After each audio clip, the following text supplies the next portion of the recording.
चलिए शुरू किया जाए। तो एक टॉपिक हम लोगों को कंप्लीट हुआ, अब दूसरे टॉपिक का आगाज होगा। बताइएगा आप सबसे पहले कि कैबिनेट मिशन का मुस्लिम लीग ने समर्थन किया कि विरोध? क्या किया? कांग्रेस ने अगस्त प्रस्ताव का कांग्रेस ने समर्थन किया कि विरोध? क्या किया? कांग्रेस ने। मुस्लिम लीग ने भी क्रिप्स मिशन का कांग्रेस ने समर्थन की विरोध, और मुस्लिम लीग ने, अच्छा मुस्लिम लीग काहे विरोध करती चली आ रही? उनका कहाँ नहीं मिल रहा? पाकिस्तान नहीं मिल रहा। तो भारतीय संविधान का गठन किस मिशन की सिफारिश पर हुआ? Cabinet mission. किसकी सिफारिश पर? Cabinet mission. ये हमने अभी आपको बताया कि संविधान आया कहाँ से, बना कहाँ से, ठीक है। अब संविधान में जो चीज़ें आई वो जुड़ती कैसे चली गई, उन चीज़ों को आप समझिए। तो अब आपको समझना है भारतीय संविधान के अंतर्गत इनके निर्माण से संबंधित जो अधिनियम है, अर्थात अब आप देखेंगे महत्वपूर्ण अधिनियम। भारत में समय समय पर जो अधिनियम है, अब उस अधिनियम को देखते हैं ब्रिटिश उपनिवेश के समय, ठीक है। और ये अधिनियम लगभग एक चार्ट में हो जाना चाहिए। तो कुछ एक दो टॉपिक हैं इसमें, कुछ अधिनियम बड़े हैं, कुछ छोटे हैं, तो जो भी जैसा मामला है उस चीज़ को हम लोग देख लेते हैं। तो अब शुरू करेंगे हम लोग अधिनियम। क्या शुरू करेंगे? अधिनियम। तो एक भारत हुआ करता था कि हुआ करता है कि था? भारत अंग्रेजों को गुलाम था कि है? तो हुआ करता था। भारत अपना देश कभी अंग्रेजों का गुलाम हुआ करता था, और जब भारत अंग्रेजों का गुलाम था तो अंग्रेजों का जो उद्देश्य था भारत में शुरुआती दौर में, वो था भारत पर शासन, भारत में व्यापार करना। क्या करना? व्यापार करना। जैसे जैसे उनके ज़मीनें भारत में मजबूत होती गई तो उनके जो उद्देश्य हैं वो उद्देश्य बदलते चले गए। अब वो व्यापार करने के साथ साथ भारत पर शासन करने का भी प्रयास करने लगे। अर्थात अगर इंग्लैंड की अगर बात करें, यहाँ पे अगर थोड़ा सा हम आपको अगर समझाएं, अगर हम लोग यहाँ पे देखें इस इंग्लैंड के बारे में, हमें ये याद रखना है कि हमारा अपना भारत देश, हम उस समय की बात पढ़ रहे हैं जिस समय हमारा अपना भारत देश अंग्रेजों का क्या है? गुलाम है। इस इंग्लैंड की अगर बात करें तो इस इंग्लैंड में दो व्यक्ति हैं। एक को कहा जाता है ईस्ट इंडिया कंपनी। एक कौन है? ईस्ट इंडिया कंपनी है। और एक जो दूसरा है वो है इंग्लैंड की सरकार। ये इंग्लैंड की कौन है? सरकार। तो एक ईस्ट इंडिया कंपनी है और दूसरा है इंग्लैंड की सरकार। ये जो ईस्ट इंडिया कंपनी है ये एक निजी कंपनी थी। एक कैसी कंपनी थी? निजी कंपनी थी। मतलब ये कोई सरकारी कंपनी नहीं थी। और हमें ये याद रखना है कि ये जो निजी कंपनी हुआ करती थी, इस निजी कंपनी का उद्देश्य था व्यापार करना। इसका उद्देश्य क्या है? व्यापार करना। और इस निजी कंपनी में जो टीम हुआ करती थी अपनी, इनकी पूरी, इस निजी कंपनी की जो अपनी टीम हुआ करती थी ईस्ट इंडिया कंपनी की, उसको कहा जाता था संचालक मंडल। उसको क्या कहते थे? संचालक मंडल कहते थे। इसी को संचालक मंडल कहते थे। और इस संचालक मंडल में होते थे 24 सदस्य। कितने सदस्य? 24 सदस्य होते थे। और इन सदस्यों का होता था चुनाव। क्या होता था? चुनाव। तो ईस्ट इंडिया कंपनी जो नियंत्रित होती थी, अर्थात ईस्ट इंडिया कंपनी की प्रशासन की जो सबसे बड़ी इकाई होती थी, उसको ये संचालक मंडल कहते थे। क्या कहते थे? संचालक मंडल कहते थे। इस संचालक मंडल में कितने सदस्य होते थे? 24 होते थे। और उन 24 सदस्यों का होता था चुनाव। क्या होता था? चुनाव। लेकिन इनके चुनाव में सभी लोग अपने मत का प्रयोग नहीं कर सकते थे। इनके चुनाव में वही लोग अपने मत का प्रयोग करते थे जो ईस्ट इंडिया कंपनी के शेयरधारक होते थे। और ऐसे शेयरधारक जिनके पास 500 शेयर हो ईस्ट इंडिया कंपनी के, वही लोग ही संचालक मंडल के सदस्यों के चुनाव में अपने मत का प्रयोग करते थे। मतलब ईस्ट इंडिया कंपनी की जो शेयरधारक होते थे वो लोग चुनाव में अपने मत का प्रयोग करते थे। वो 24 ऐसे लोगों को चुनते थे जिनसे बनती थी संचालक मंडल, और यही संचालक मंडल ही भारत में ईस्ट इंडिया कंपनी को चलाती थी। तो भारत में ईस्ट इंडिया कंपनी को चलाने वाली जो संस्था थी उसका क्या नाम है? संचालक मंडल। क्या नाम है? संचालक मंडल। यही सबसे मेन है, इसीलिए कहते हैं ईस्ट इंडिया कंपनी की सबसे जो बड़ी प्रशासनिक इकाई थी उसको संचालक मंडल के नाम से जाना जाता है। और ये कंपनी थी कैसी? निजी कंपनी थी। शुरुआत में ईस्ट इंडिया कंपनी का उद्देश्य भारत में क्या होगा? व्यापार करना। शुरुआत में क्या होता है? व्यापार करना। और जैसे जैसे इनके अधिकार क्षेत्र भारत में बढ़ते जाते हैं, ये जैसे जैसे इनका साम्राज्य बढ़ता जाता है तो इनके उद्देश्य भी क्या होते हैं? बदलते जाते हैं। और फिर वो व्यापार करने के साथ साथ भारत पर शासन करने का भी प्रयास करने लगते हैं। जब ये शासन करने का भी प्रयास करने लगते हैं तो ब्रिटिश जो सरकार होती है इसका हस्तक्षेप होना शुरू हो जाता है, क्योंकि शासन जो चल रहा था वो इसके नाम से चल रहा था। शासन किसके नाम से चल रहा था? इंग्लैंड की महारानी के नाम से चल रहा था। तो शासन चल रहा था इंग्लैंड की महारानी के नाम से। ऐसी स्थिति में ये जो ब्रिटिश सरकार थी, ये ब्रिटिश सरकार उन शासन व्यवस्थाओं को संचालित करने के लिए समय समय पर कानून लाती थी, और वही कानून अधिनियम कहलाते थे। क्या कहलाते थे? अधिनियम कहलाते थे। वही कानून अधिनियम कहलाते थे। अब ये जो अधिनियम आएंगे 1773 से इनका मामला शुरू होगा और मामला जाएगा 1935 के भारत शासन अधिनियम तक। तो जो सबसे पहला एक्ट आएगा, उस एक्ट का नाम है रेगुलेटिंग एक्ट। उस एक्ट का क्या नाम है? Regulating act. इसका नाम होगा रेगुलेटिंग एक्ट। तो हमें याद रखना है जो सबसे पहला एक्ट आएगा उस एक्ट का नाम है रेगुलेटिंग एक्ट। क्या नाम है?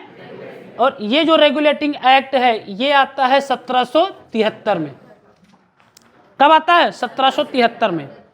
हमारा अपना जो भारत था, उस भारत में अंग्रेजों का जो सबसे बड़ा क्षेत्र था वो बंगाल हुआ करता था। अंग्रेजों ने जो अपना आधिपत्य बड़ा बनाया वो शुरुआत बंगाल से कहानी शुरू की। बंगाल से इसलिए की क्योंकि बंगाल एक तो तटीय क्षेत्र पर था, बंदरगाह भी मौजूद था, और दूसरा कारण ये था कि बंगाल मुगल शासक की शक्तियों से थोड़ा दूर था, और तीसरा महत्वपूर्ण कारण ये था कि वहाँ पर कोयला और लोहा की खदानें भी थी, और चौथा सबसे महत्वपूर्ण कारण ये था कि वहाँ की भूमि बड़ी उपजाऊ थी, तो खाद्यान्न उत्पादन भी बड़े स्तर पर होता था।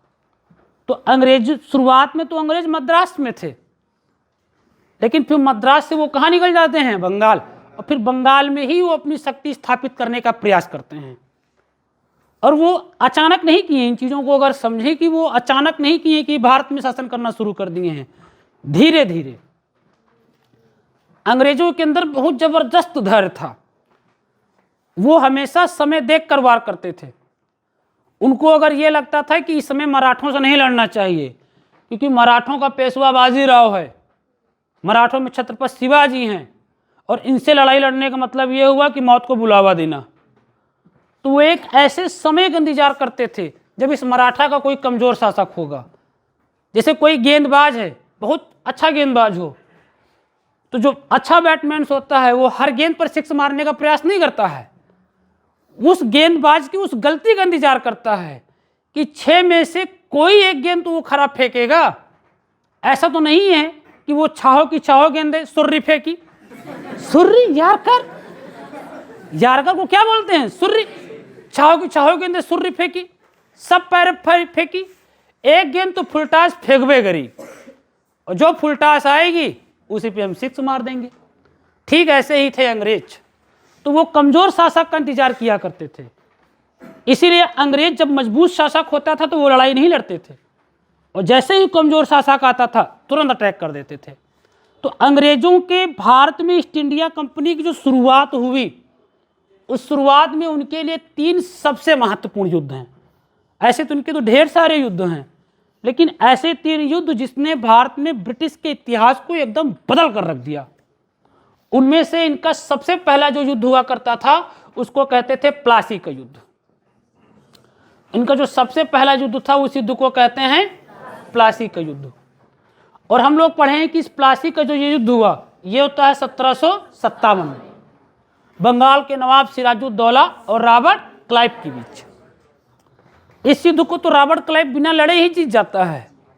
ऐसी बिसातें बिछाता है, ऐसी बिसातें बिछाता है कि बंगाल के नवाब सिराजुद्दौला उन्हीं बिसातों में फंस जाते हैं और परिणाम ये होता है कि उन्हें युद्ध का मैदान छोड़कर भागना पड़ता है और फिर उसका अंजाम ये हुआ कि रास्ते में उनकी हत्या कर दी गई। तो रॉबर्ट क्लाइव तो प्लासी का युद्ध बिना लड़े ही जीत गया और इस प्लासी युद्ध को जीतते ही भारत में ईस्ट इंडिया कंपनी की नींव पड़ती है। तो अगर हमसे कभी ये पूछा जाए कि भारत में ईस्ट इंडिया कंपनी की नींव किस युद्ध के पश्चात पड़ी थी, तो वो प्लासी का युद्ध था। और ये युद्ध लड़ कौन रहा है? Robert Clive.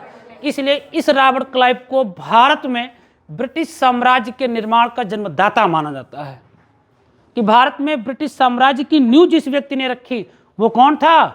Robert Clive. तो यहाँ ये याद रखना कि ये जो प्लासी का युद्ध है, इस प्लासी के युद्ध को ईस्ट इंडिया कंपनी का नींव माना जाता है कि ईस्ट इंडिया कंपनी की जो नींव पड़ती है वो किस युद्ध के पश्चात, तो वो प्लासी का युद्ध है। इसके बाद एक दूसरा युद्ध होता है, उस युद्ध का नाम था पानीपत का तीसरा युद्ध। क्या नाम था? पानीपत का तीसरा युद्ध। पानीपत के तीसरे युद्ध में अंग्रेज नहीं लड़ते हैं, लड़ाई होती है मराठों और अफगानों के बीच। मामला 1761 का था, मराठों और अफगानों के बीच में 1761 में लड़ाई होती है। अहमद शाह अब्दाली होते हैं उस समय अफगानों के नेतृत्व करता और मराठों की तरफ से उस समय बालाजी बाजीराव हुआ करते थे पेशवा। सदाशिवराव भाव युद्ध करने के लिए जाते हैं, युद्ध में मारे जाते हैं, मराठों की हार हो जाती है। आप समझिए इतिहासकों की औरंगजेब के मरने के बाद दिल्ली की जो सत्ता थी, जो मुगल सल्तनत थी, एकदम कमजोर पड़ चुकी थी। तो ये माना जा रहा था कि मुगलों के पतन होने के बाद इस भारत में जिसके साम्राज्य का परचम लहराएगा वो मराठा होंगे और मराठा बहुत शक्तिशाली थे। अंग्रेजों को इस बात का हमेशा भय बना रहता था कि मुगलों के बाद कहीं मराठों का ना साम्राज्य स्थापित हो जाए। और मराठों में शुरुआत के छत्रपति बड़े अच्छे थे, पेशवा बड़े ज़बरदस्त थे, लेकिन फिर बाजीराव के पश्चात भी पेशवा बड़े अत्यंत कमज़ोर निकले। और जब 1761 में जब इधर देखो एक तरफ मुगल पल्तनत हो रहा है, मराठे उठ रहे हैं, अंग्रेजों को डर है कि कहीं मराठे ने दिल्ली पे कब्जा कर ले, क्योंकि बाजीराव ने तो कह भी रखा था कि हमारा अटक से कटक तक का साम्राज्य होगा। और उन्होंने ये भी कह रखा था कि मुगल साम्राज्य एक जर्जर वृक्ष की तरह है और हमें इस वृक्ष के तने पर प्रहार करना चाहिए। तो उनका तो सीधा टारगेट दिल्ली था। ऐसी स्थिति में अहमद शाह अब्दाली अटैक कर देता है मराठों पर और मराठे 1761 में हार गए। लड़ाई मराठों और अफगानों के बीच में होती है। ये दोनों लोग लड़ रहे हैं और पीछे दरवाजे से छिप कर देख रहा है अंग्रेज। जैसे होता नहीं गांव में लड़ाई होती है तो कुछ ने अपन अलग अलग पोजीशन बना के दिया थी। भाई सीधी सी बात, दूसरे से लड़ाई हो रही है तो एकदम खड़े हुए के जेबे में हाथ डाली को नहीं देख सकी थे, क्योंकि लड़े वाला कहीं जाए कुछ ने देखे आए हैं, इनके खेत को वो लड़ाई है नहीं ना, ये देखे आए हैं। अब तुमको लड़ाई वो देखे है क्योंकि वो मुद्दा भी बनाना है, तो तुम क्या करो, झाड़ू उठाओ दरवाजे बाहर लगे हो। अब बढ़िया काम मिल रहा ना, सुन भी रहे हैं, दरवाजे भी साफ कर रहे हैं, कुछ नहीं छत पर चढ़ के कपड़ा उतारे लगे। तो वैसे ही अंग्रेज हैं, दरवाजे के पीछे से लड़ाई देख रहे हैं, कौन हार रहा कौन हार रहा है। अंग्रेज यही चाह रहे हैं यार मराठे हार जाएं, क्योंकि जब अब्दाली ने जो अटैक कर रखा है उसका केवल एक टारगेट था, मराठों को मारना। उसका टारगेट ये नहीं है दिल्ली पे कब्जा, उसका टारगेट है मराठों को मारना। और 1761 में हुआ भी वही। पानीपत की लड़ाई में अफगानों ने मराठों को हरा दिया और जब मराठों को हरा दिया तो इससे सबसे ज़्यादा खुशी अंग्रेजों को हुई, क्योंकि इसीलिए पानीपत के युद्ध ने यह तय कर दिया कि भारत में शासन कौन नहीं करेगा। मुगल पहले से नहीं करेंगे, मराठे भी हार चुके थे, तो तीसरी शक्ति के रूप में निकला कौन? अंग्रेज। इसीलिए पेपर में क्वेश्चन आता है कि पानीपत के तीसरे युद्ध के पश्चात भारत में किस नई शक्ति का उदय हुआ? तो ए ऑप्शन रहता है मराठे, बी ऑप्शन अफगानी, सी ऑप्शन क्या कहते हैं मुगल, डी ऑप्शन अंग्रेज। तो किसका उदय होता है? अंग्रेजों का उदय होता है। और एक तीसरा युद्ध है, उसे कहा जाता है बक्सर का युद्ध। और ये युद्ध ऐसा युद्ध था जिसने कोहराम मचा दिया पूरे भारत में, क्योंकि एक ही युद्ध में अंग्रेज 3 बड़े क्षेत्रों पर कब्जा कर लेते हैं। बक्सर का युद्ध जो अक्टूबर 1764 में हुआ था, और हेक्टर मुनरो इस समय ब्रिटिश सेना का सेनापति बना बैठा है। आधुनिक हथियारों के दम पर वो भारतीयों की विशाल सेना को पराजित कर देता है। बक्सर के युद्ध को भारत में ब्रिटिश साम्राज्य का सबसे निर्णायक युद्ध माना जाता है। कभी क्वेश्चन ये आए कि भारत में ब्रिटिश साम्राज्य का सबसे निर्णायक युद्ध कौन सा है, तो बक्सर का है। बक्सर के युद्ध के बाद तो अंग्रेजों ने चिल्लाना शुरू कर दिया। पहले कोई भारतीय ये कहता था अंग्रेज हमको गुलाम बना रहे हैं, तो अंग्रेज इस पर सफाई देते थे कि यार कहाँ हम गुलाम बना रहे हैं तुमका, हम तो तुम लोगों का काम और आसान कर रहे हैं। सड़क खराब रही, सड़क बना दिया। आवाजाही खातिर ट्रेन नहीं रही, ट्रेन बना दिया हैं। खाने पीने की व्यवस्था नहीं थी, अस्पताल बना दिया। अब तुम करो गुलाम कर रहे हो। तो अंग्रेज उसमें सफाई देने लगते थे। लेकिन 1764 के बाद कहानी बदल जाती है। 1764 के बाद अंग्रेजों ने खुले तौर पर कह दिया कि हाँ, हमने भारत को गुलाम बना रखा है। इसीलिए कहते हैं कि बक्सर का युद्ध सबसे निर्णायक युद्ध माना जाता है। तो बक्सर और प्लासी दोनों याद रखो। प्लासी का युद्ध से तय हुआ ईस्ट इंडिया कंपनी की नींव पड़ती है भारत में, और बक्सर का युद्ध यह तय कर देता है कि भारत में साम्राज्य किसका चलेगा, अंग्रेजों का। तो जब अंग्रेजों का साम्राज्य शुरू हुआ कहाँ से, बंगाल से, तो बंगाल में अपना एक प्रतिनिधि नियुक्त करने लगे। उसी को कहते थे बंगाल का गवर्नर।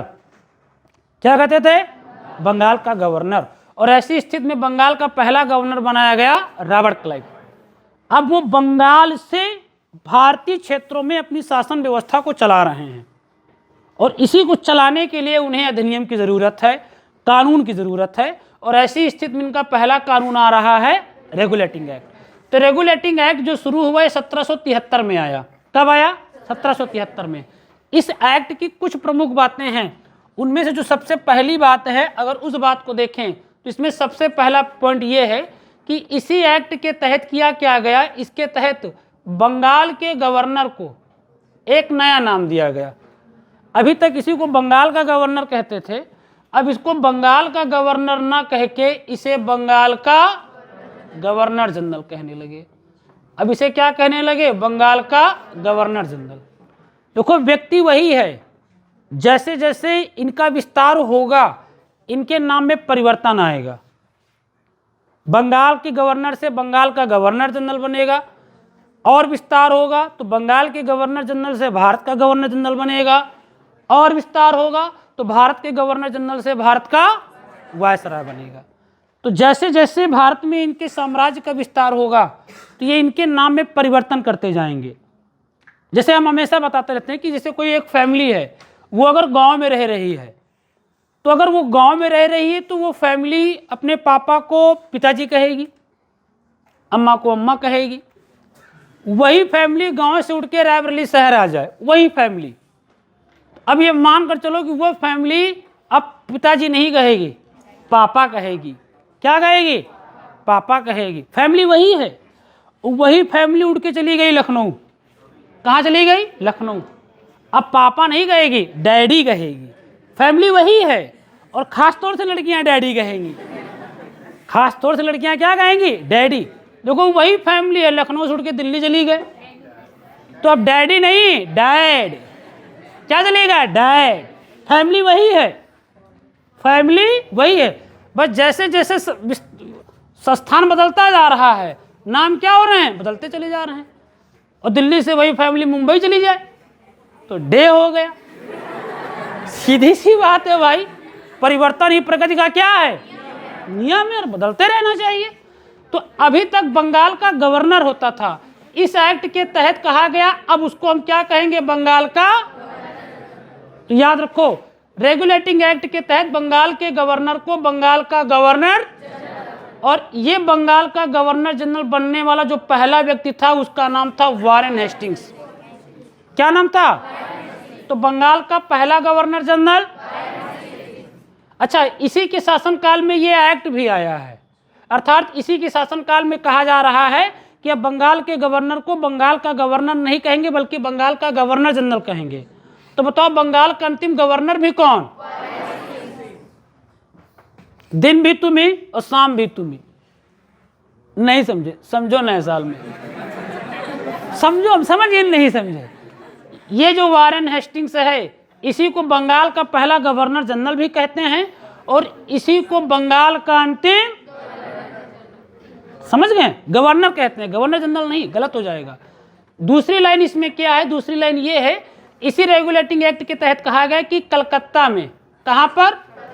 कलकत्ता में एक सर्वोच्च न्यायालय की स्थापना की जाएगी। किस न्यायालय की? तो कहा गया कि कलकत्ता में एक सर्वोच्च न्यायालय की स्थापना की जाएगी। तो कलकत्ता में एक सर्वोच्च न्यायालय की स्थापना की जाएगी, ये बात किस एक्ट में कही गई? और ऐसी स्थिति में कलकत्ता में सर्वोच्च न्यायालय की स्थापना होती है 1774 में। तो आप बताओ, पहले रेगुलेटिंग एक्ट आएगा कि पहले कलकत्ता में सर्वोच्च न्यायालय की स्थापना होगी? पहले रेगुलेटिंग एक्ट आएगा। ये क्रम आता है दोस्त लगाने के लिए। अच्छा, पहले कलकत्ता में सर्वोच्च न्यायालय की स्थापना होगी कि पहले प्लासी का युद्ध होगा? पहले प्लासी का युद्ध होगा। अच्छा, पहले कलकत्ता में सर्वोच्च न्यायालय की स्थापना होगी कि पहले बक्सर का युद्ध होगा? बक्सर का युद्ध होगा, क्योंकि वो 1764 में हुआ। इस चीज को याद रखिएगा। अच्छा, ये जो कलकत्ता में सर्वोच्च न्यायालय की स्थापना की जा रही है, कहा जा रहा है कि इस सर्वोच्च न्यायालय में कुल न्यायाधीशों की संख्या होगी 4। कितनी होगी? 4। इस सर्वोच्च न्यायालय में कुल न्यायाधीशों की संख्या होगी 4। और इस 4 में अगर बात करें तो कहा गया कि जो एक होगा मुख्य न्यायाधीश और जो 3 होंगे न्यायाधीश होंगे। कौन होंगे? न्यायाधीश। तो याद रखना, कलकत्ता में जो सर्वोच्च न्यायालय की स्थापना की गई, इसमें एक मुख्य न्यायाधीश के अतिरिक्त कितने न्यायाधीश? 3 न्यायाधीश। कितने? 3। और ये जो पहले मुख्य न्यायाधीश बनाए गए थे, इनका नाम था एलिजा एम्पे। क्या नाम था? एलिजा एम्पे। तो याद रखना, कलकत्ता सर्वोच्च न्यायालय की जो पहले मुख्य न्यायाधीश थे वो कौन थे? एलिजा एम्पे। कौन थे? एलिजा एम्पे। और ये जो 3 न्यायाधीश थे, मैं अगर यहाँ पे लिखूं इन चीजों को, कि इस कलकत्ता के अंतर्गत जो सर्वोच्च न्यायालय बनाया गया, इस सर्वोच्च न्यायालय के जो मुख्य न्यायाधीश हुआ करते थे, इनका नाम था एलिजा एम्पे। क्या नाम था? एलिजा एम्पे। क्या नाम था? एलिजा एम्पे। और इसमें 3 न्यायाधीश थे। 3 न्यायाधीश में एक का नाम था चैम्बर्स, एक का नाम था लेमेस्टर और एक का नाम था हाइड। क्या नाम था? हाइड। तो एक जो न्यायाधीश था उसका नाम था चैम्बर्स। क्या नाम था? चैम्बर्स। दूसरे का नाम था हाइड और तीसरे का नाम था लेमेस्टर। ये 3 न्यायाधीश थे। और मुख्य न्यायाधीश कौन था? एलिजा एम्पे। कौन था? एलिजा एम्पे। तो एलिजा एम्पे मुख्य न्यायाधीश थे, 3 ये न्यायाधीश थे। अच्छा, इसके अलावा अगर देखा जाए इस एक्ट के अंतर्गत और क्या चीजें कही गई, इसके अलावा ये कहा गया कि जो बंगाल का गवर्नर जनरल होगा, ये जो बंगाल का गवर्नर जनरल होगा, इसकी सहायता के लिए एक 4 सदस्यीय, कितनी सदस्यीय? 4 सदस्यीय एक कार्यकारिणी परिषद बनाई जाएगी। 4 सदस्यीय एक कार्यकारिणी क्या बनेगी? परिषद बनेगी। इसमें कितने लोग होंगे? 4। और ये जो 4 लोग होंगे, ये किसकी सहायता करेंगे? गवर्नर जनरल की। किसकी? गवर्नर जनरल की। तो बंगाल के गवर्नर जनरल की सहायता के लिए एक 4 सदस्यीय कार्यकारिणी परिषद का जो प्रावधान किया गया, वो किस एक्ट के तहत किया गया? रेगुलेटिंग एक्ट के तहत। उसमें जो 4 लोग थे, पहले का नाम था फ्रांसिस, दूसरे का नाम था क्लेरिंग, तीसरे का नाम था मानसेन, हाँ मार्वेल, एक का नाम था मॉर्वेल, एक का नाम था क्लेरिंग और एक का क्या नाम था? फ्रांसिस, और एक का नाम था मानसेट। ये 4 लोग हुआ करते थे। कितने? 4। यही 4 लोग इस गवर्नर जनरल की सहायता किया करते थे। इस रेगुलेटिंग एक्ट से अगर आप समझो तो ये 2 लाइनें सबसे मेन है पेपर की, कि इसी एक्ट के तहत बंगाल के गवर्नर को बंगाल का, इसी के तहत कहा गया कलकत्ता में एक सर्वोच्च न्यायालय की स्थापना हुई। कब? इसमें कुल न्यायाधीश 1, 3 मुख्य न्यायाधीश एलिजा एम्पे। न्यायाधीश में एक का नाम, दूसरा, तीसरा, खत्म। आगे आओ। अगला एक्ट आएगा, उसका नाम है 1784 का पिट्स इंडिया एक्ट। इसका क्या नाम है? 1784 का पिट्स इंडिया एक्ट। इसको समझो, ये पिट्स इंडिया एक्ट है। इसके अंदर केवल आप इतना याद रखो, इसमें एक 6 सदस्यीय एक 6 सदस्यीय टीम बनाई गई, और जो ये 6 सदस्यीय टीम बनाई गई इसको कहा गया नियंत्रक मंडल। इसको क्या कहा गया है? नियंत्रक मंडल। ये याद रखो। अभी तक एक क्या चल रहा है? संचालक मंडल। अब ये दूसरा आ रहा है नियंत्रक मंडल। तो आपको याद रखना है कि इस नियंत्रक मंडल का जो गठन हुआ वो किस एक्ट की सिफारिश पर हुआ? 1784 का पिट्स इंडिया एक्ट। तो 1784 के पिट्स इंडिया एक्ट के तहत ही एक 6 सदस्यीय टीम बनाई गई जिसका नाम नियंत्रक मंडल रखा गया। कहा गया कि इस नियंत्रक मंडल का जो अध्यक्ष होगा, ये जो नियंत्रक मंडल होगा इसका जो अध्यक्ष होगा, उसके अध्यक्ष की जो नियुक्ति होगी वो ब्रिटिश सरकार करेगी। वो कौन करेगी? ब्रिटिश सरकार करेगी। देखो अभी तक केवल काम कौन कर रहा था? संचालक मंडल। अब धीरे धीरे एक्टों के माध्यम से शासन में हस्तक्षेप कौन कर रहा है? सरकार कर रही है। तो सरकार ने जो पहला प्रयास किया था वो किस एक्ट के तहत? रेगुलेटिंग एक्ट के तहत। अब इसी क्रम में सरकार एक नियंत्रक मंडल लेकर आ गई और कहा कि इसका जो इसमें कितने लोग होंगे? 6। और कहा इसका जो अध्यक्ष होगा उस अध्यक्ष की नियुक्ति हम करेंगे, अर्थात वो अध्यक्ष हमारे प्रति जवाबदेह होगा। अब ये अध्यक्ष वही करेगा जो ये चाहेंगे, अर्थात हमारे इस भारत के अंदर अब 2 लोग शासन कर रहे हैं। संचालक मंडल के माध्यम से कौन?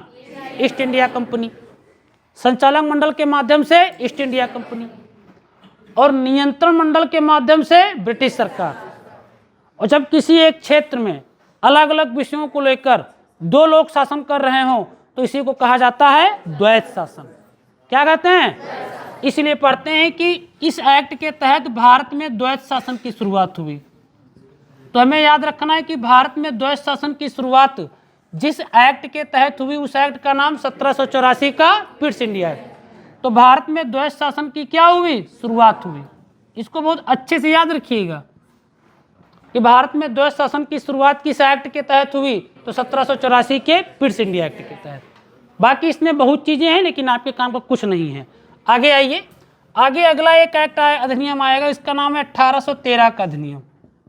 क्या नाम है? 1813 का अधिनियम। इसका क्या नाम है? 1813 का अधिनियम।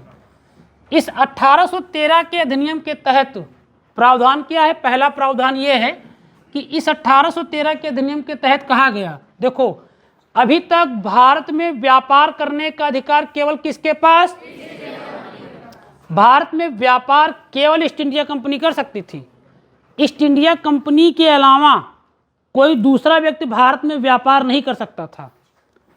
लेकिन हुआ क्या कि इस दौर में, जिस दौर में अधिनियम आया हुआ है, इंग्लैंड में बड़े बड़े उद्योग लगे हुए हैं, अर्थात इंग्लैंड में हो चुकी है औद्योगिक क्रांति, और वहाँ पर बड़े बड़े उद्योग जो हैं ढेर सारी वस्तुएं बना रहे हैं। अब उन वस्तुओं को बेचने के लिए उन्हें एक बड़े बाजार की ज़रूरत है।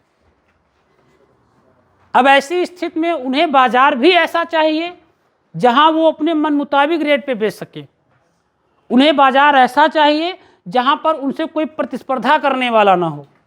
तो ऐसे क्षेत्र तो उनको अपने गुलाम देशों में ही मिलेंगे। इसीलिए ब्रिटिश सरकार अपना ये मानती थी कि अगर हमने इन इंग्लैंड के अन्य पूंजीपतियों के लिए जो ईस्ट इंडिया कंपनी से संबंधित नहीं हैं, अगर उनको बेचने के लिए अगर हमने कोई बड़ा बाजार इनको नहीं दिया तो इंग्लैंड में सप्लाई बढ़ती जा रही है, और जब सप्लाई बढ़ती जाए और डिमांड कम होती जाए तो ये मंदी को दर्शाता है, और ये किसी भी अर्थव्यवस्था के लिए बड़ा खतरनाक होता है। तो इस स्थिति से निपटने के लिए, ये स्थिति आए ही ना, इससे निपटने के लिए इंग्लैंड की सरकार ने एक फरमान जारी कर दिया। इंग्लैंड की सरकार ने कहा कि अभी तक इस भारत के अंदर व्यापार करने का अधिकार केवल ईस्ट इंडिया कंपनी के पास होता था। किसके पास? ईस्ट इंडिया कंपनी के पास। अब केवल व्यापारिक अधिकार इनके पास नहीं होगा, मतलब करने को ये भी करेंगे लेकिन अब केवल यही नहीं करेंगे। अर्थात इस 1813 के अधिनियम के तहत ईस्ट इंडिया कंपनी के भारत में व्यापारिक एकाधिकार को क्या कर दिया गया? समाप्त कर दिया गया। कहा गया कि अब केवल ईस्ट इंडिया कंपनी नहीं करेगी, अब इंग्लैंड के अन्य व्यापारी भी अपना सामान लेकर आए, भारत में रुमाल उमाल बेचें और बेचकर चले जाएं। वस्तुएं तो बेचनी थी भाई, कपड़े तो उनको बेचने थे और सस्ते कपड़े बेचने थे। अब समस्या ये भी थी कि वो टोपी ला रहे हैं बेचने के लिए, गोल गोल जीन्स ला रहे हैं बेचने के लिए,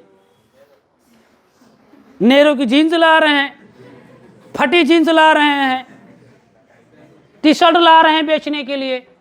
और भारत में इन वस्त्रों की परंपरा नहीं थी। भारत में तो धोती कुर्ता, पैजामा कुर्ता, अब ये चल रहा था। अब धोती पर टी शर्ट तो पहनी न जाए, सीधी सी बात है भाई। अब धोती पहने हुए, टी शर्ट पहने हुए, ऊपर गुलकई टोपी लगाए हुए और काला चश्मा लगाए हुए, तो जैका ना हो देखे हुए। समझ रहे हैं आप? जैसे कोई लड़की सजी हो शादी में, लहंगा चुंदरी पहने हुए, स्कार्फ लगाए हुए। अब आप सोचो भाई, अपने आप में बहुत बड़ी चीज है। कोनो दुल्हा बना बैठे, बंदर वाली टोपी लगाए है, तो फिर तो भैया बर्बाद हो गया सब। तो अब अंग्रेज ये चाहते थे कि यार जो कपड़े बेचने जाए ना, तबाही मच जाए, लोग खड़े रहें सामान लेने के लिए। तो ये इतनी आसानी से तो नहीं होगा। तो उन्होंने कहा यार ये होगा कैसे, कि इनको पढ़ाओ, इनको क्या करो, पढ़ाओ, इनको शिक्षा दो। और शिक्षा जो दी जाए अंग्रेजों के द्वारा दी जाए। तो जो विद्यार्थी होता है वो केवल अध्यापक से ज्ञान ही नहीं लेता है, उसके बोलने के तरीका, उसका पहनावा, सब कुछ सीखने का प्रयास करता है। कि अगर टीचर बोल रहा धर्दहीन, तो वह बोली धर्दहीन। पता चला कि पापा कोनो बात कहीन, कहीं दियो पापो धर्दहीन, और फिर पापा जैसे सुनी धर्दहीन या गाया धर्दहीन का आया, पापा फिर तुम्हें मामला क्या होगा, गड़बड़ होगा। अब जब अंग्रेज कहें पढ़ाओ इनको, इनको पढ़ाओ और पढ़ाएंगे अंग्रेज। अब जब टीचर आएगा अंग्रेज, तो वो तो यूरोप का है, तो धोती ना पहनेगा तो जीन्स पहनेगा, वो टोपी लगाएगा, वो टी शर्ट पहन कर आएगा, वो चश्मा लगाएगा आएगा। और जब टीचर इस लुक में पढ़ाएगा, तो जो विद्यार्थी होगा वो टीचर के इस पहनावे से प्रभावित होगा। वो टीचर से जानने का प्रयास करेगा, कहाँ लियो है का, हम ले आवे है कि नहीं, या हम खरीदब, कहाँ मिली तो मिला था यार। तो भाई टीचर बताई, जाओ हमारा नाम बता दियो, तुमको वो सस्ता दे दिया है, जाओ चले जाओ ले आओ जाओ वहाँ से। अब धीरे धीरे हम जैसे जैसे उनकी शिक्षा को सीखते जा रहे हैं, तो खाली शिक्षा नहीं सीख रहे हैं, पहनावा भी सीखते चले जा रहे हैं। तो एक दिन ऐसा आएगा कि अभी तक क्या होता था कि एक आदमी बेच रहा है धोती कुर्ता और एक आदमी बेच रहा है जीन्स, तो भारतीय धोती कुर्ता खरीदते थे, जीन्स नहीं खरीदते थे। अब आलम ऐसा आने लगा है धीरे धीरे कि धोती कुर्ते वाले की बहुनी नहीं हो रही है, और लोग क्या ले जा रहे हैं, इतनी ज़्यादा डिमांड होने लगी थी भारत में। और ये सब मतलब अंग्रेजों ने भारत में कोई भी काम किया तो एक रणनीति तरीके से किया। इसीलिए कहा गया कि इसके अंतर्गत दूसरा काम अंग्रेजों ने यही कहा। अंग्रेजों ने कहा ऐसा है, भारतीय शिक्षा पर प्रतिवर्ष 1 लाख रुपए खर्च किए जाएंगे। कितने लाख? 1 लाख। अब समझ रहे हो खर्चा करने के लिए काहे कहा जा रहा है, क्योंकि वो हम लोगों को क्या पहनवाना चाह रहे हैं, जीन्स। समझ रहे हैं? तो पहली चीज इस लाइन को समझिएगा, 1853 के अधिनियम के तहत भारत में ईस्ट इंडिया कंपनी के व्यापारिक एकाधिकार को क्या कर दिया गया, लेकिन ये कहा गया कि ईस्ट इंडिया कंपनी अभी चीन में, कहाँ, चीन में और भारत में चाय बेच सकती है। क्या बेच सकती है? चाय। अर्थात अभी ईस्ट इंडिया से मान लो कि अब अगर भारत में इंग्लैंड का कोई व्यापारी ये सोचे लाओ मोहिनी को बेच दें, मोहिनी चाय, लाओ मोहिनी को बेच दें, मोहिनी चाय को बेच दें, नहीं बेच सकता था। मोहिनी चाय को बेचने का अधिकार केवल किसके पास था? तो अभी व्यापारिक एकाधिकार पूरी तरह से समाप्त हुआ कि केवल समाप्त हुआ? समाप्त, तो पूर्णतः समाप्त। तो याद रखो अच्छा, किस अधिनियम के तहत भारतीय शिक्षा पर 1 लाख रुपए खर्च करने की बात कही गई? तीसरी चीज, इसी अधिनियम के तहत ईसाई जो मिशनरी थे, इस ईसाई मिशनरियों को भी भारत में आगमन करने का आदेश दिया गया। ईसाई मिशनरी अब भारत आएंगे और वो ईसाई धर्म के बारे में बताएंगे। यीशु कौन थे, कहां से आए थे, क्या थे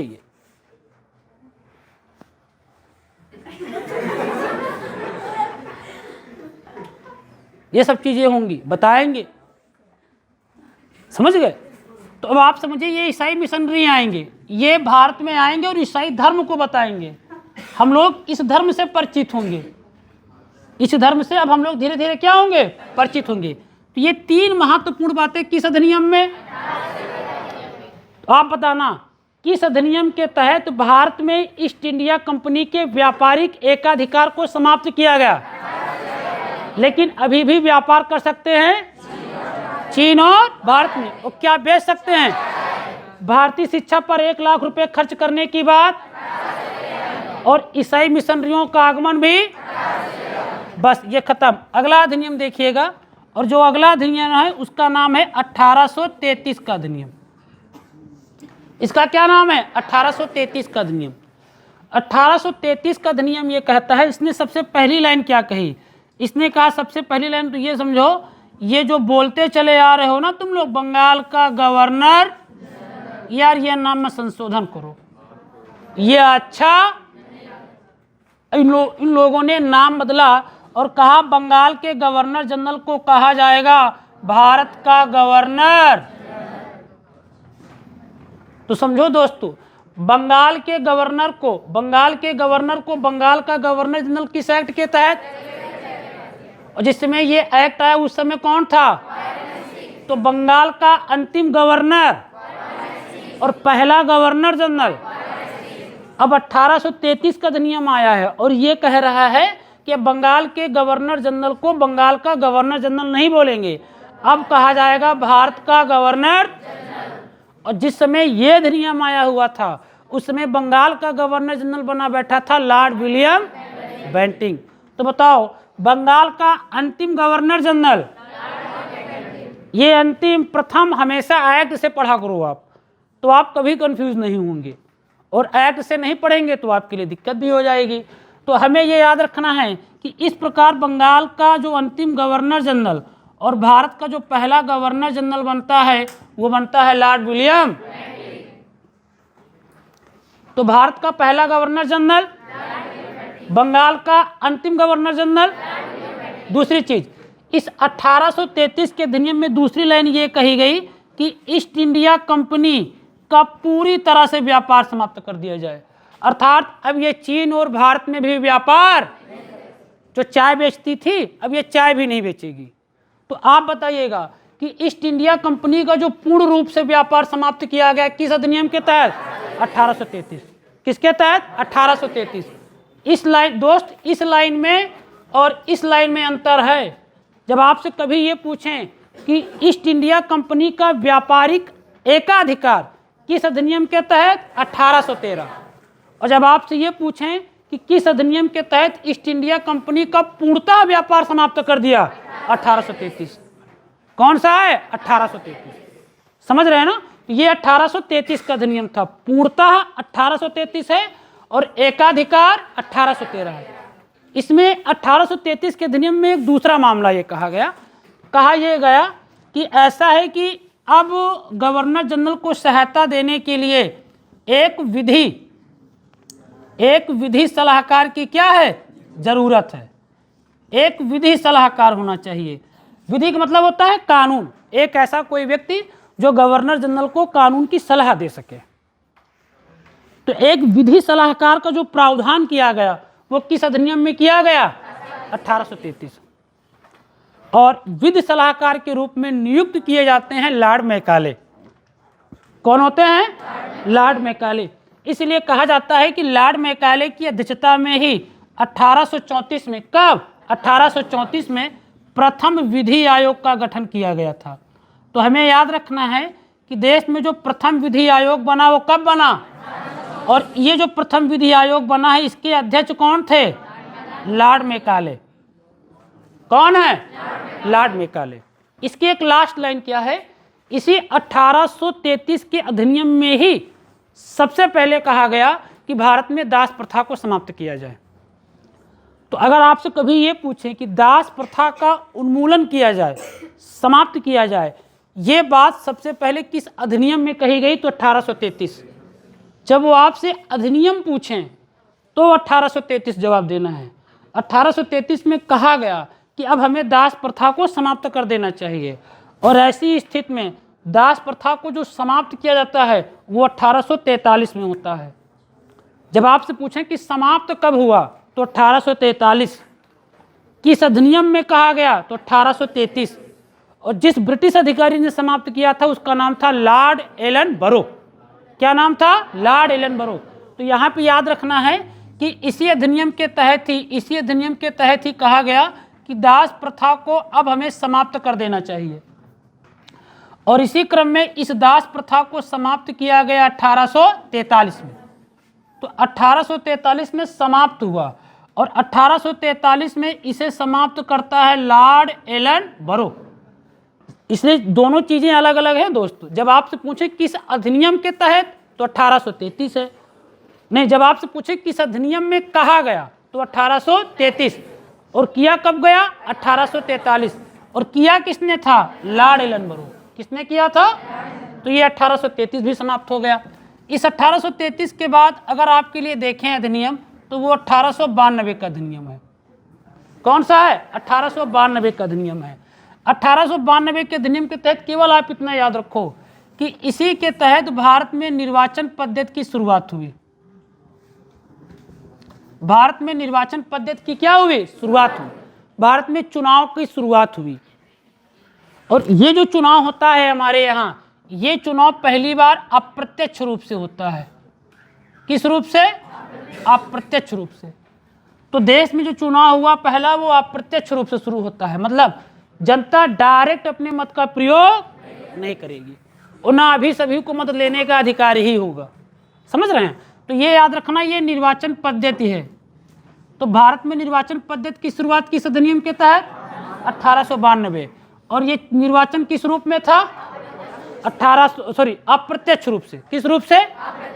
इसी अधिनियम के तहत भारतीय सदस्यों को बजट पर बोलने का अधिकार दिया गया। बजट पर बोलने का अधिकार दिया गया, लेकिन याद रखिएगा पूरक प्रश्न पूछने का अधिकार और ना मतदान करने का अधिकार था। मतलब जो हम लोग बोलते हैं संसद में, जो इतनी बेहतरीन बातचीत होती है, इतनी बेहतरीन बातचीत करने के लिए हमने बड़ी मांग की है, बहुत मांग की है। सोचो हम लोगों को बोलने नहीं देते थे। जैसे मान लो कि ये ब्रिटिश हुकूमत की ये इनकी अपनी सभा हुआ करती थी, इसमें से मान लो कि ये अंग्रेज हैं, इधर वाले सब कौन बैठे हैं? अंग्रेज। इधर वाले भारतीय बैठी, मारे न लागे हो, नहीं लागे कि बहुत दिन से ढूंढ रहा है इनका। हम उतने समय तो हम रहें नहीं ना, आज मिला है मौका, हाथ साफ कर ले। इधर से मान लो ये भारतीय बैठे हैं, और ये कौन है? अंग्रेज। भाई मान लो हम अध्यक्ष हैं। हम कौन हैं? भाई हमारे नेतृत्व में चल रहा है तो हम कौन हुए? अध्यक्ष। अब बजट पे बहस हो रही है। 1892 के पहले मान लो बजट पे बातचीत चल रही है कि ठंडी को ध्यान में रखते हुए कंबल बांटे जाएं। क्या बांटे जाएं? कंबल बांटे जाएं। तो कंबल बांटने का प्रावधान चल रहा है। अब सोचो कुछ लोगों की इसमें से कुछ लोगों की इच्छा है दूसरी कंबल रजैया की व्यवस्था है, कंबल से काम में चली, ठंडी बहुत है। तो इधर का एक आदमी उठ के हमसे कह सकता है, अरे सर वो जो कंबल चल रहा है रजाई वहाँ लिख लिया जाए। अभी इधरे वाला सुनो, ध्यान से समझो दोस्त, उदाहरण मेन हुआ था हमार आगे का हो, खाली उदाहरण याद रही या ना याद रही कायम बताया है। तो ध्यान से समझो, इसको ध्यान से समझो। देखो ये वाली बात खाली को बोला है, यह बात इन्होंने दिमाग में तो आवा हुई, लेकिन ये नहीं बोल सकती थी। ये खाली सुनिए बैठ के। रजाई की व्यवस्था हो रही, देखो भाई। अब इसमें से कुछ लोग कह रहे नहीं, रजाई नहीं, महंगी पड़ेगी, कंबल ठीक है। अब इसमें कुछ रजाई के समर्थक, कुछ तुमने कहा ऐसे भैया लड़ो झगड़ो ना, या धरी है मतदान पेटी, आओ मतदान डरो है।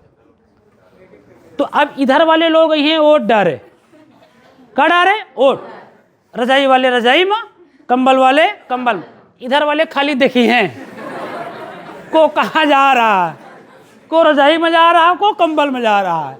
ये भारतीय हैं। इसीलिए कहते थे कि बजट में किसी विवाद की स्थिति में हमें मतदान करने का अधिकार, बोलने का अधिकार नहीं था दोस्त, समझो, बोलने का अधिकार नहीं था। उस पर पूरक प्रश्न का मतलब ये हुआ कि जैसे हमने कहा कि रजाई कंबल, तो आपको नहीं कंबल नहीं सर, रजाई, ये भी नहीं कहने का अधिकार था। हुआ ना बड़ा अन्याय।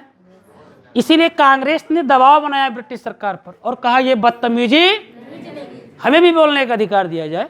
तो याद रखना 1892 के अधिनियम के अंतर्गत भारतीय सदस्यों को बजट पर बहस करने का अधिकार दिया गया कि हम बहस कर सकते थे, लेकिन याद रखना हम मतदान में हिस्सा, भैया हम हिंदुस्तानी हैं, संतोषम परम सुखम, हम कहें यही से संतुष्टि है।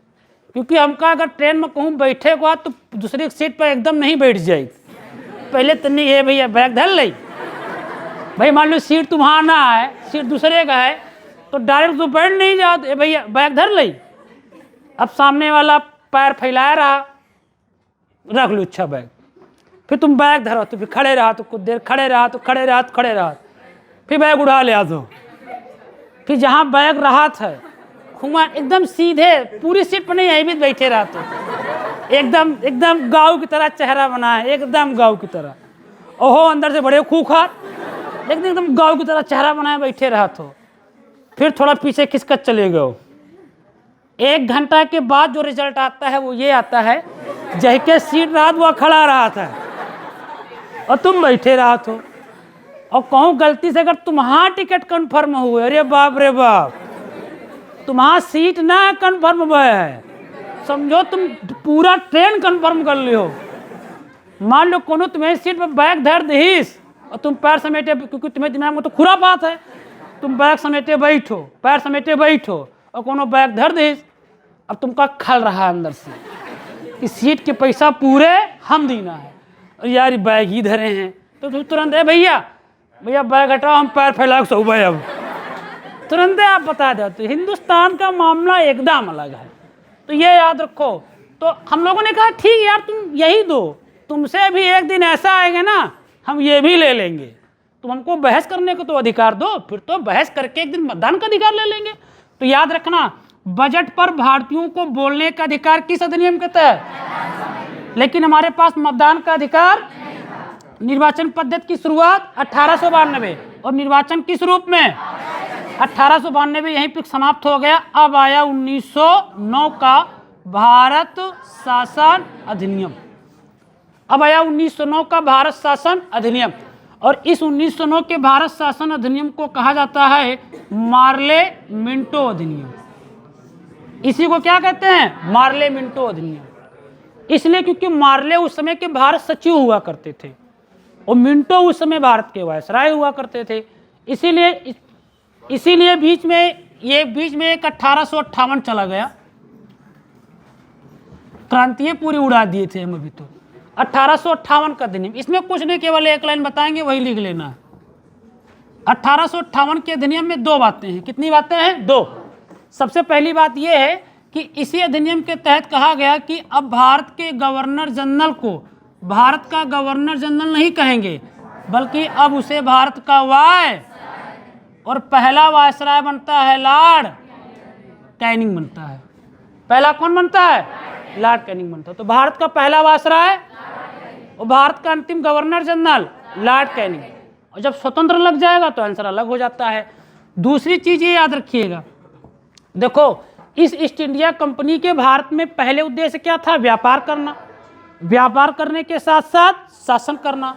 इस ईस्ट इंडिया कंपनी का व्यापार वाला काम तो सब समाप्त कर दिया गया था, समाप्त कर दिया गया ना 1833 के तहत।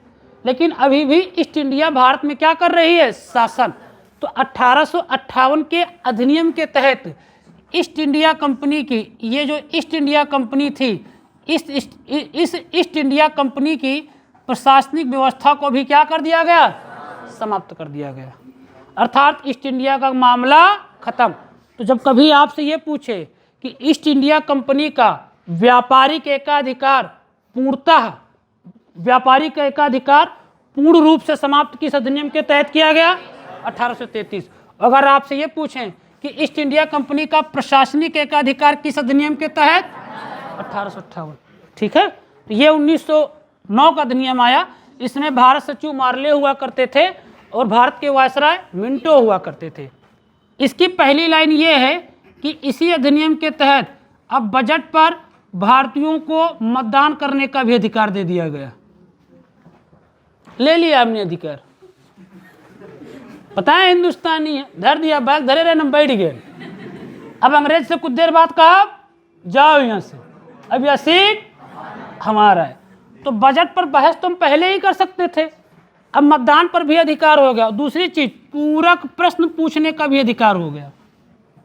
पूरक प्रश्न पूछने का भी अधिकार हो गया। इस अधिनियम की सबसे महत्वपूर्ण जो लाइन है दोस्त, वो ये है, इसी अधिनियम के तहत ही भारत में मुस्लिम पृथक निर्वाचन मंडल की क्या हुई? शुरुआत हुई। मुस्लिम पृथक निर्वाचन मंडल की शुरुआत हुई। अर्थात इसी के तहत भारत में सांप्रदायिकता मंडल को शुरुआत की गई अंग्रेजों के द्वारा। और इस पृथक निर्वाचन मंडल के अंतर्गत जिनको शामिल किया गया वो कौन थे? मुस्लिम थे। और पृथक निर्वाचन मंडल का मतलब ये हुआ कि अगर किसी क्षेत्र को ये घोषित कर दिया गया है कि ये पृथक निर्वाचन मंडल है मुस्लिम का, तो वहाँ पे वोट देने का अधिकार केवल मुस्लिम के पास होता था। वहाँ पे चुनाव लड़ने का अधिकार केवल मुस्लिम के पास होता था। ये होता है पृथक निर्वाचन मंडल का मतलब साधारण शब्दों में। तो मुसलमानों को सबसे पहले पृथक निर्वाचन मंडल का अधिकार दिया गया, क्योंकि अंग्रेज इनको अपनी तरफ घसीटने का प्रयास कर रहे थे। और ऐसा नहीं था कि सारे लोग इसके समर्थक थे। जितने भी देश के मुसलमान थे सब मुस्लिम लीग के समर्थक थे ना। शुरुआती दौर में मोहम्मद अली जिन्ना भी मुस्लिम लीग के विरोधी थे। मौलाना अबुल कलाम आज़ाद जैसे लोग इस मुस्लिम लीग के समर्थक नहीं थे। तो लेकिन जो एक तबका वर्ग ब्रिटिश के हित की तरफ झुकाव था जिसका, जैसे सर सैयद अहमद खां जैसे लोग शुरुआती दौर में, आगा खां जैसे लोग, इन लोगों का झुकाव बड़ा था। सलीमुल्लाह खां जैसे लोग, इनका झुकाव बड़ा था अंग्रेजों की तरफ। तो वो हमेशा अंग्रेजों के साथ रहते थे। तो अंग्रेजों ने 1909 में इन्हें पृथक निर्वाचन मंडल के रूप में घोषित कर दिया।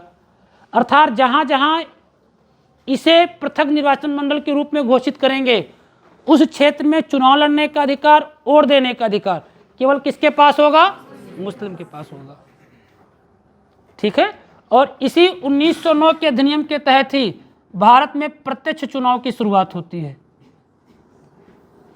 आप प्रत्यक्ष चुनाव कब आया? 1892। और प्रत्यक्ष चुनाव 1909। प्रत्यक्ष चुनाव 1909 के अधिनियम के तहत आया। तो ये 1909 समाप्त हो गया। अब अगला है 1919 का भारत शासन अधिनियम। तो अगला है 1919 का भारत शासन अधिनियम। इसको आप समझो। इस 1919 के भारत शासन अधिनियम को इसे मॉन्टेग्यू चैम्सफोर्ड का अधिनियम कहते हैं। इसे मॉन्टेग्यू चैम्सफोर्ड का अधिनियम कहते हैं। मॉन्टेग्यू इसलिए कहते हैं क्योंकि इस समय भारत के सचिव हुआ करते थे और चैम्सफोर्ड इस समय भारत के वायसराय हुआ करते थे। इसीलिए इसे मॉन्टेग्यू चैम्सफोर्ड का अधिनियम कहते हैं। बीच से बैग हटा लो, बैठा लिया करो। ठीक है। थोड़ा और किसको इधर, थोड़ा खिसक जाओ, बैठा लो। हाँ। ठीक। तो इस 1919 के अधिनियम को क्या कहते हैं? मॉन्टेग्यू चैम्सफोर्ड का अधिनियम। याद रखो दोस्तों, दो ही अधिनियम ऐसे हैं जिन्हें व्यक्ति विशेष के नाम पर जाने जाते हैं। एक कौन सा है? Morley Minto. पेपर में क्वेश्चन आया कि मार्ले मिंटो का जो अधिनियम है किस अधिनियम को कहते हैं? 1909। मॉन्टेग्यू चैम्सफोर्ड का अधिनियम किस अधिनियम को कहते हैं? 1919। इसके तहत पहला काम क्या किया गया? सबसे पहला काम, इसके तहत प्रांतों में द्वैध शासन की शुरुआत की गई। प्रांतों में द्वैध शासन की क्या हुई शुरुआत? तो प्रांतों में द्वैध शासन की शुरुआत किस अधिनियम के तहत? 1919 के भारत शासन अधिनियम के तहत। तो 1919 के भारत शासन अधिनियम के तहत ही प्रांतों में द्वैध शासन की शुरुआत हुई। दूसरी चीज, इसी अधिनियम के तहत ही सांप्रदायिक निर्वाचन मंडल का विस्तार किया गया। शब्द में अंतर है। जब आपसे पूछें सांप्रदायिक निर्वाचन मंडल की शुरुआत किस अधिनियम के तहत हुई, तो 1909, और सबसे पहले किसको? मुस्लिम को। लेकिन विस्तार किसके तहत किया गया? 1919। अर्थात अब इस पृथक निर्वाचन मंडल के अंतर्गत अब अंग्रेज यूरोपियों को शामिल किया जाने लगा। यूरोपीय, ईसाई, यूरोपी थे, ईसाई थे, और कौन था?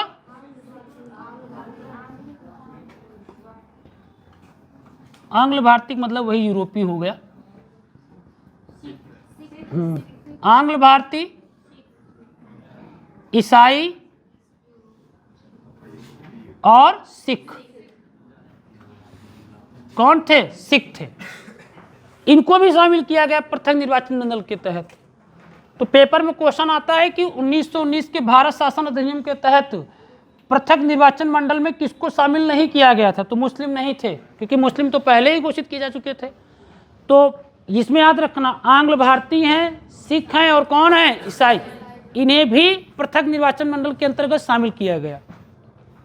1919 के अधिनियम के तहत दूसरी लाइन ये है, इसी के तहत ये कहा गया था कि एक लोक सेवा आयोग का गठन किया जाएगा।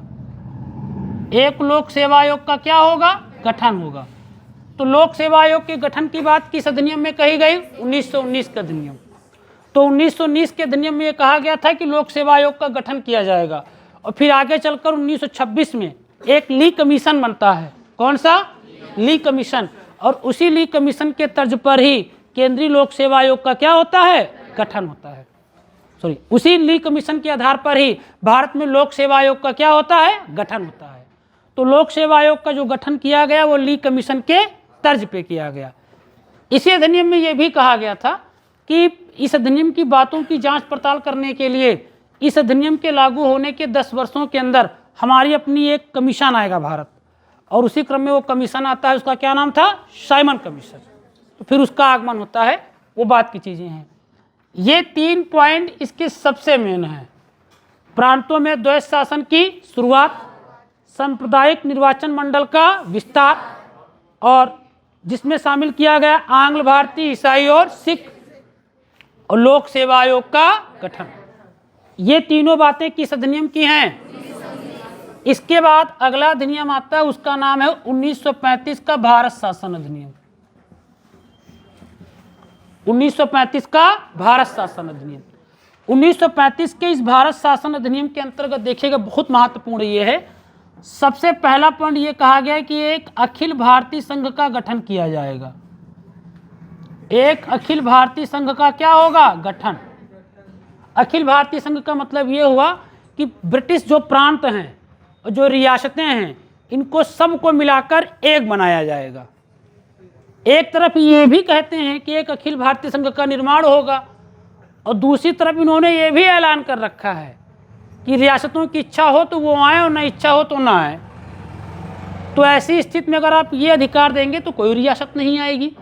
इसलिए केवल ये कहा गया, हो नहीं पाया था।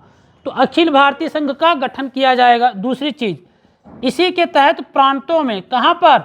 प्रांतों में जो द्वैध शासन लगा हुआ था, उसके तहत प्रांतों में द्वैध शासन का अंत हो गया।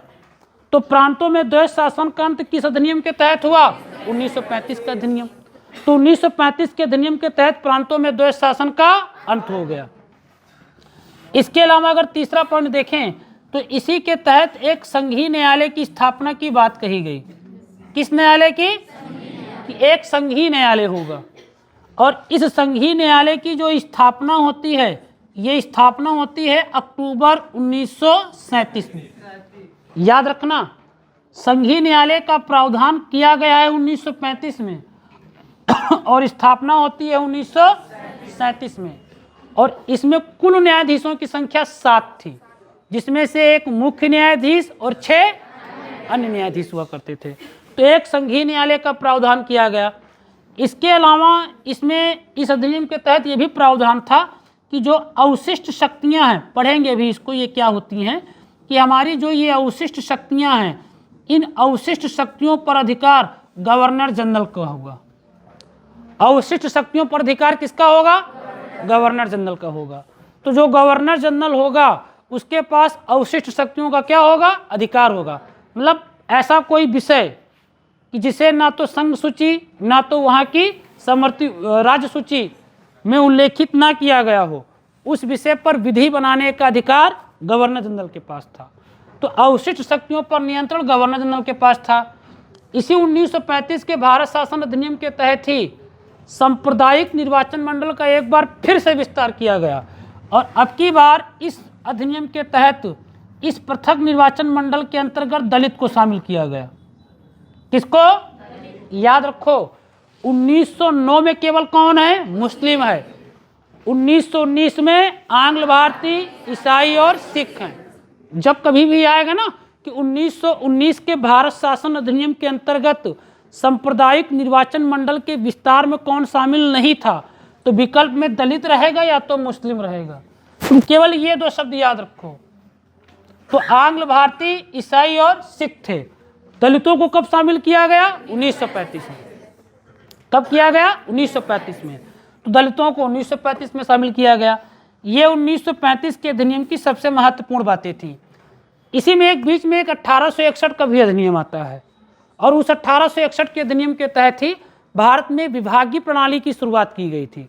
और भारत में जो विभागीय प्रणाली की शुरुआत की गई थी वो लॉर्ड कैनिंग के द्वारा की गई थी। और उसी 1861 के अधिनियम के तहत ही गवर्नर जनरल को अध्यादेश जारी करने का अधिकार दिया गया था कि गवर्नर जनरल अध्यादेश जारी कर सकता है। तो गवर्नर जनरल को अध्यादेश जारी करने का जो अधिकार दिया गया वो 1861 के अधिनियम के तहत दिया गया। ये अधिनियम का मामला था, समाप्त हुआ। फिर एक बार देखिए शुरू से। हमने आपको बताया कि हमारा अपना भारत एक देश हुआ करता था। इस देश पर ब्रिटिश ने अपना कब्जा कर रखा था, और ब्रिटिश में जो कंपनी थी जो यहाँ पर व्यापार और प्रशासन को चला रही थी, वो एक कंपनी हुआ करती थी, उसका नाम था east India company. East India company एक निजी कंपनी हुआ करती थी।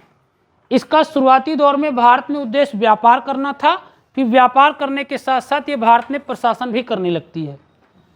ये जो ईस्ट इंडिया कंपनी होती थी, इसको जो टीम चलाती थी उसको संचालक मंडल कहते थे। अर्थात ईस्ट इंडिया कंपनी की जो सबसे बड़ी प्रशासनिक इकाई होती थी उसको संचालक मंडल कहते थे। इस संचालक मंडल में सदस्यों की संख्या 24 हुआ करती थी, और इन 24 सदस्यों का होता था चुनाव। लेकिन इनके चुनाव में वही लोग अपने मत का प्रयोग कर सकते थे जिनके पास ईस्ट इंडिया कंपनी के शेयर होते थे। जब ये ईस्ट इंडिया कंपनी अपना शासन आगे बढ़ाती है, व्यापार प्रशासन दोनों करती है, तो बीच में कुछ गतिविधियां बदलने लगती हैं। परिणाम क्या होता है कि ब्रिटिश जो सरकार होती है वो कुछ इस प्रशासन में हस्तक्षेप करने लगती है। अर्थात सरकार ईस्ट इंडिया कंपनी के प्रशासनिक कार्यों में हस्तक्षेप करेगी, और ये हस्तक्षेप करने के लिए अधिनियम लेकर आएगी, एक्ट लेकर आएगी।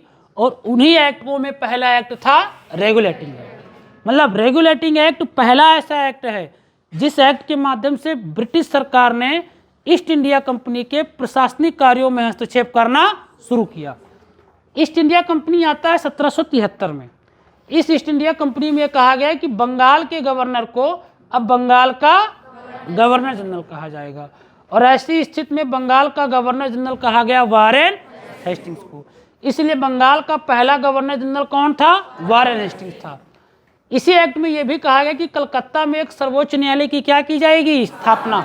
और कलकत्ता में सर्वोच्च न्यायालय की स्थापना की गई 1774 में, और कहा गया कि इस सर्वोच्च न्यायालय में न्यायाधीशों की संख्या 4। कुल कितने? 4, जिसमें से एक होगा मुख्य न्यायाधीश, 3 होंगे न्यायाधीश। मुख्य न्यायाधीश बने थे एलिजा इम्पे।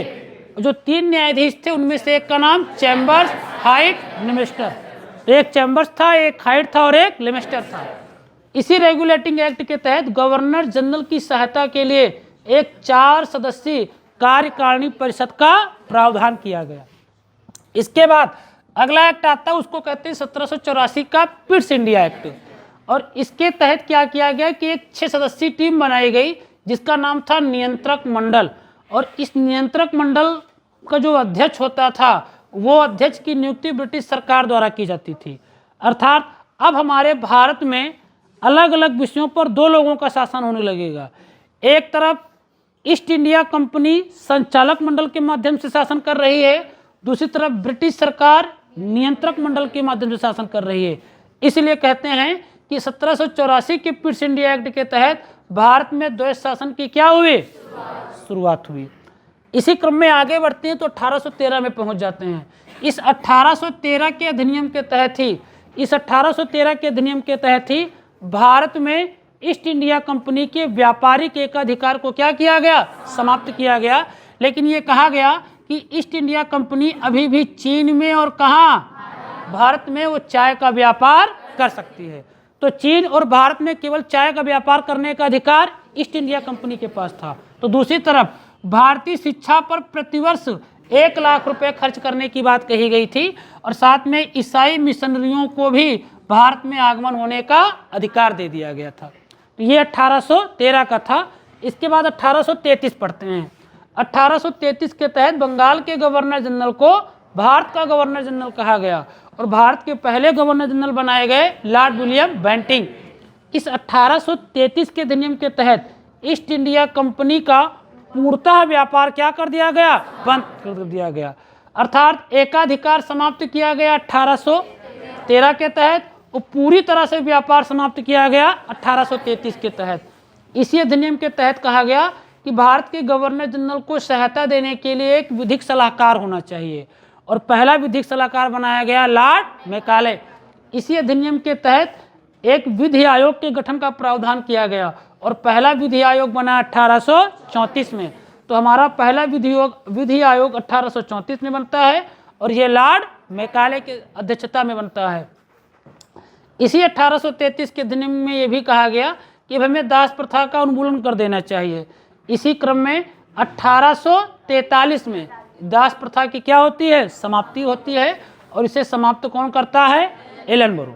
कौन करता है, एलन बरो करता है। इसी क्रम में हम लोगों ने अगला देखा है 1858 का अधिनियम आता है। 1858 के अधिनियम के तहत बंगाल के गवर्नर जनरल को भारत का वायसराय कहने लगे और भारत का पहला वायसराय लॉर्ड कैनिंग बनाया गया। और इस 1858 के अधिनियम के तहत ईस्ट इंडिया कंपनी के प्रशासन को भी, मतलब ईस्ट इंडिया कंपनी के व्यापार को पूरी तरह से समाप्त 1833 और ईस्ट इंडिया कंपनी के प्रशासन को समाप्त किया गया 1858। इसके बाद 1861 का अधिनियम आता है। उसके तहत भारत में विभागीय प्रणाली की शुरुआत की जाती है और विभागीय प्रणाली की शुरुआत करता है लॉर्ड कैनिंग करता है। और इसी 1861 के तहत ही गवर्नर जनरल को अध्यादेश जारी करने का भी अधिकार दिया गया था। इसके बाद हम लोग पढ़ते हैं 1892 का। 1892 के अधिनियम के तहत निर्वाचन पद्धति की शुरुआत हुई, लेकिन निर्वाचन पद्धति अप्रत्यक्ष रूप से था। इसी 1892 के तहत हम भारतीय सदस्यों को बजट पर बहस करने का अधिकार दिया गया, लेकिन हम पूरक प्रश्न नहीं पूछ सकते थे और ना ही मतदान में हिस्सा ले सकते थे। इसी क्रम में 1909 का भारत शासन अधिनियम आता है और इसी को मार्ले मिंटो क्या कहते हैं, अधिनियम कहते हैं। और इसके तहत भारतीयों को बजट पर मतदान करने का भी अधिकार दिया गया और पूरक प्रश्न पूछने का भी अधिकार दिया गया। और भारत में जो प्रत्यक्ष चुनाव की शुरुआत हुई 1909 के अधिनियम के तहत और भारत में जो सांप्रदायिक निर्वाचन प्रणाली की जो शुरुआत हुई वो किसके तहत, 1909 के तहत। और सबसे पहले किसको घोषित किया गया, मुस्लिम को किया गया। इसके बाद 1919 का भारत शासन अधिनियम आता है। इसको मॉन्टेग्यू चेम्सफोर्ड का अधिनियम कहते हैं और इसके तहत कहा गया कि प्रांतों में द्वैध शासन की क्या की गई, शुरुआत की गई। विषय थे हस्तांतरित विषय, आरक्षित विषय हुआ करते थे। हस्तांतरित विषयों पर अधिकार ब्रिटिश सरकार का होता था, आरक्षित विषय पर अधिकार भारतीयों द्वारा चुने गए भारतीयों का होता था। तो उसी को कहते थे द्वैध शासन। और इसी के तहत, इसी अधिनियम के तहत सांप्रदायिक निर्वाचन मंडल का क्या किया गया, विस्तार किया गया और आंग्ल भारतीय, ईसाई और सिखों को भी पृथक निर्वाचन मंडल में शामिल किया गया। और एक लोक सेवा आयोग का भी प्रावधान किस अधिनियम में किया गया? 1919। और इसके बाद आया हम लोगों का 1935 का भारत शासन अधिनियम। इसके तहत अखिल भारतीय संघ का क्या किया जाएगा? गठन किया जाएगा। प्रांतों में द्वैध शासन की समाप्त कर दी गई और केंद्र में शुरू कर दिया जाता है। और एक संघीय न्यायालय की स्थापना करने की बात कही गई। और संघीय न्यायालय स्थापित कब हुआ? 1937 में हुआ। इसमें कुल न्यायाधीश 7 थे, एक मुख्य था और 6 अन्य न्यायाधीश थे। और अवशिष्ट शक्तियां किसके पास? गवर्नर जनरल के पास थी। और 1935 के अधिनियम के तहत ही पृथक निर्वाचन मंडल में किसको शामिल किया गया? दलित को शामिल किया गया। हमारे भारतीय संविधान के निर्माण में लगभग 75% जो हिस्सा है वो 1935 के भारत शासन अधिनियम का है। इसीलिए 1935 के भारत शासन अधिनियम को भारतीय संविधान की नींव कहा जाता है। तो भारतीय संविधान की नींव किसको कहते हैं? 1935 के भारत शासन अधिनियम की। अब ये टॉपिक समाप्त हो गया। अब आप पढ़ेंगे संवैधानिक और गैर संवैधानिक निकाय। ये दूसरा टॉपिक समाप्त हो गया है। और हम आपको बताना चाहते हैं कि परसों लेखपाल का रिजल्ट आया था, जिसमें से लिखित परीक्षा में 3 बच्चों का चयन हुआ था। लेकिन अंतिम रूप से जो चयन हुआ था, जो अंतिम रूप से रिजल्ट आया और फाइनल रिजल्ट आया, उसमें इस विजन संस्थान के एक होनहार अभ्यर्थी सत्यप्रकाश त्रिपाठी जी का अंतिम रूप से चयन हुआ था। तो वो आज हम लोगों के बीच में हैं। तो जोरदार ताली से स्वागत किया जाए, जोरदार ताली से स्वागत किया जाए भाई।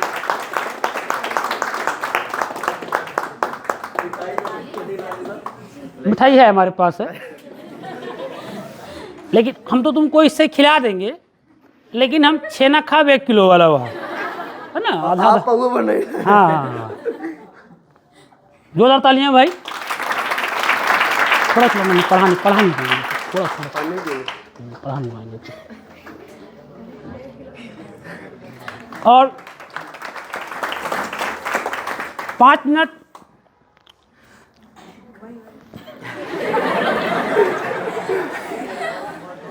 बूंदी है ना, चिपकता।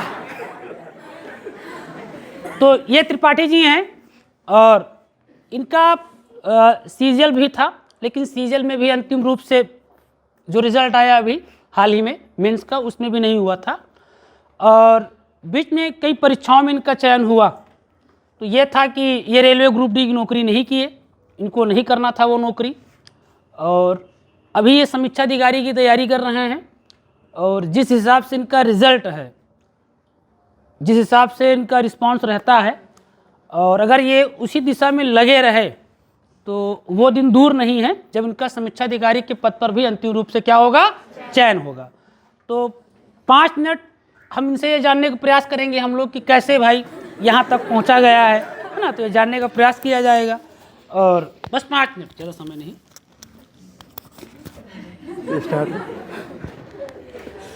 चल रहा है या ध्यान दियो? बोलो राम। शुरू कहाँ से करें ये नहीं पता। सबसे पहले आप सबको नए साल की हार्दिक शुभकामनाएं, हार्दिक बधाइयाँ एवं शुभकामनाएं। जैसा कि सर ने बताया, हमारा भी काफ़ी परीक्षाओं में हुआ। कुछ परीक्षाओं में प्रारंभिक स्तर पर हुआ, उसके बाद फिर मेंस में डिस्क्वालीफाई हो गए। इस साल जो था, मैंने मेहनत अच्छी खासी की थी, लेकिन परिणाम उस हिसाब से नहीं मिला जिस हिसाब से मिलना चाहिए था। साल की शुरुआत में ही जनवरी में देखा जाए तो मेरा रिजल्ट आ गया था सीजीएल का, प्री का, जो मैं जिसमें मैं क्वालिफाइड था।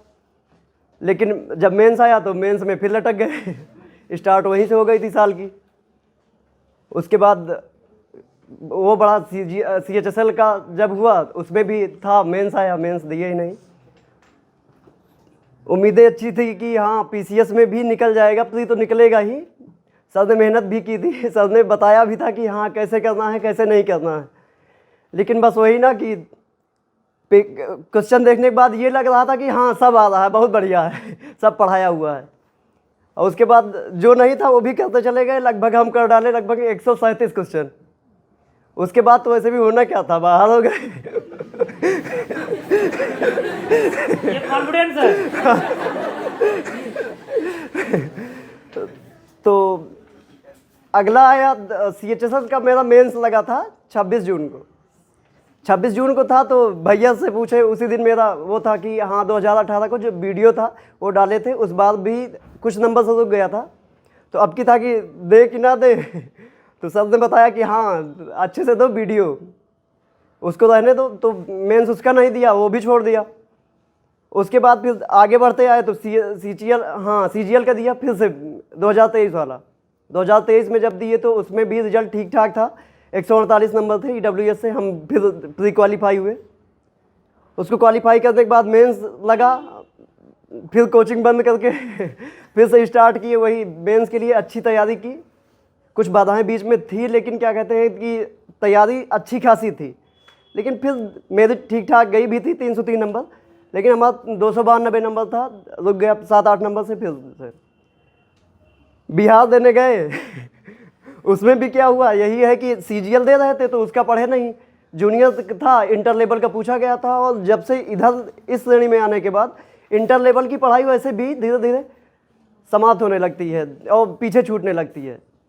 मैंने वैसे MSc का रखा है फिजिक्स से, तो अब ये था कि हाँ फिजिक्स आती है, मैथ भी आती है, लेकिन वहाँ पे क्या था कि ऐसे ऐसे क्वेश्चन गलत करके आए हैं, बहुलक भी गलत करके आए हैं जो कि होना ही नहीं चाहिए। यही लेखपाल में भी करके आए थे।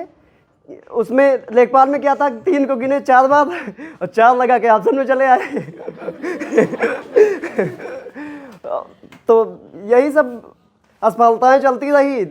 इसका रिजल्ट आया बिहार का भी, तो बिहार में भी क्या हुआ कि 2 नंबर से उसमें भी रुक गया सर से बताए कि हाँ आपकी फिर रुक गया सर बिहार के रिजल्ट के आने के बाद हम खुद ही टूटते जा रहे थे कि हाँ अब क्या होगा क्या नहीं। 2-4 लोगों से लड़ाई भी कर डाले वहाँ से नहीं हुई है। वहाँ से नहीं हुई, वहाँ से हौसला बुलंद था कि हाँ प्री क्वालिफाई हो रहे हैं। इसका मतलब है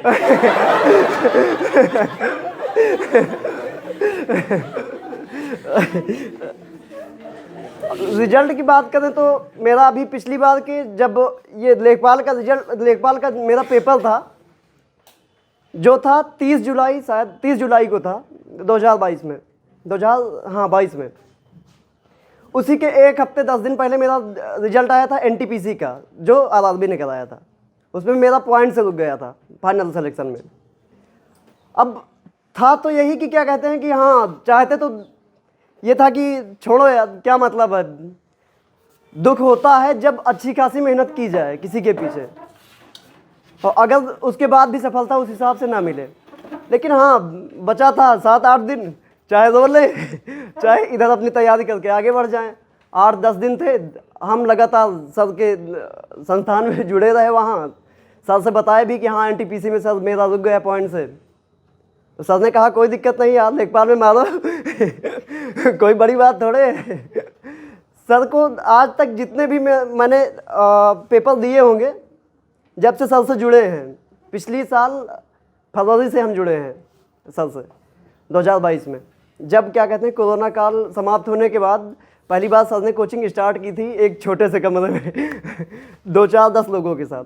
तब से हम जुड़े, बीच में आना जाना बंद था, लेकिन हाँ तब से जुड़े। तो फिर एक एक क्रम पे जहाँ जहाँ मुझे असफलताएं मिली या जो जो पेपर निकले, अच्छा हो बुरा हो, हम सर के साथ हमेशा कि सर हमारा ये हो गया ये नहीं हुआ, जुड़े रहे। यही सब चलता रहा। 2018 में वो ग्रुप डी भी क्वालिफाइड हुए, लेकिन हाँ ये था कि तब वही MSc कर रहे थे और MSc के टॉपर थे हम वहाँ के। अब जब टॉपर थे तो ये हुआ कि हाँ ग्रुप डी लेकिन बाद में कई लोगों ने सजेशन भी दिया कि हाँ ग्रुप डी ज्वाइन कर लेना चाहिए था। एक नौकरी थी तो उसके बाद एक नौकरी हो जाती, स्टार्ट कर देते, उसके बाद फिर हाँ चेंज कर सकते थे, अच्छी खासी तैयारी हो जाती, सब कुछ रहता। लेकिन क्या हुआ कि पापा से पूछे तो कहे कि ठीक है जो मन हो तुम्हारा जैसा मन चाहे वो करो। अब ये था कि हाँ MSc करने के बाद ठीक था, उसका कोई वो नहीं था, ग्रुप डी ज्वाइन भी कर सकते थे, लेकिन हमको लगता था कि हाँ अभी हम कुछ और बड़ा कर सकते हैं। तो इसलिए हम कहे कि ठीक है ट्राई मारते हैं, हो सकता है लग अच्छी हो ही जाए कहीं। तो वो करके जब बढ़ते गए और जब 2-4 में नहीं हुआ तो फिर यही हुआ ना कि ग्रुप डी ज्वाइन कर रहे होते तो बहुत बढ़िया होता है। हो सकता है कि उसमें प्रमोशन मिल जाते 2-3, नहीं हुआ। 2-4 में और भी ALP का भी दिए थे जो लोको पायलट का था, उसमें मेरा था टेक्नीशियन में, क्योंकि मैंने ITI नहीं कर रखी थी, फिजिक्स मैथ से मेरा था इंटर, तो टेक्नीशियन का था। उसमें भी था कि फार्म डालते समय ठीक है यार डाल दो कोई दिक्कत नहीं, फार्म डाले, पेपर दिया, लेकिन फार्म डालते समय ये हुआ कि इलाहाबाद जोन डाल दिए। अब इलाहाबाद जोन की सबसे हाई कट ऑफ जाती ही है, भले ही पोस्ट ज़्यादा रहे। अब उसमें भी कट ऑफ ठीक ठाक गई, मेरा 2 नंबर से उसमें भी रुक गया था, वो भी था 18 या 19 के आसपास। सब चल रहा था यूं ही बस हाँ, लेकिन अब ये है कि अभी भी तत्पर लगे हुए हैं। पहली सफलता है कि हाँ, जिसपे थोड़ा सा ये कह सकते हैं कि हाँ निकल गया है मेरा भी लेकिन अभी अब भाई जिस हिसाब से सरकारी नौकरियों को कहते नहीं है कि हाँ बहुत ज़्यादा प्राथमिकता देते हैं, अपने यहाँ देते भी हैं, सही भी है ये। अब ज़रूरी भी है कि हाँ, अब हम सब तैयारी में अगर इतने दिन से जुटे हैं और लगातार कर रहे हैं तो नहीं होता तो फिर बहुत दिक्कत होती है। और किसी परीक्षा में अगर अच्छी खासी मेहनत की जाए, अच्छे सिलेबस कवर किया जाए और प्रैक्टिस की जाए, पेपर लगातार दिए जाए, सब कुछ दिया जाए, उसके बाद भी ना हो तो फिर बहुत दुख होता है। लेकिन वही है ना कि कभी किसी से बताना, इतना ज़्यादा नहीं बताना चाहिए। खुशी से शेयर करो ठीक है, उस किसी खास से बता दो। जैसे हम सर को बहुत खास मानते हैं तो सर से अपना एक एक चीज़ें हम बताते हैं। 1-2 दोस्त भी हैं, उनसे भी बताते हैं कि हाँ मेरा ये नहीं हुआ। लेकिन हाँ, उनसे मत बताओ कि जो एक बार बताने के बाद फिर मजाक उड़ा दे कि हाँ अरे वो बहुत बनत है नहीं वो पाए गए अच्छा खासा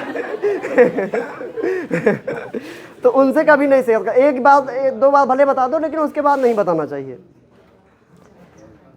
अब होता नहीं है कि सबसे ज़्यादा ज़रूरी है कि हाँ इस कंपटीशन में खुश रहना और खुशियाँ ढूंढना। भाई सबसे ज़्यादा अगर ये इस चीज़ों को शुरू कर रहे हैं कंपटीशन, तो उसमें क्या होता है कि हाँ अगर बीच बीच पे अगर बाधाएं आती रहती हैं और बीच बीच में सिलेक्शन नहीं होता रहता तो बहुत दुख होता है। और उसमें अगर खुश ना रहें तो फिर अगली परीक्षा दे ही नहीं सकते हैं।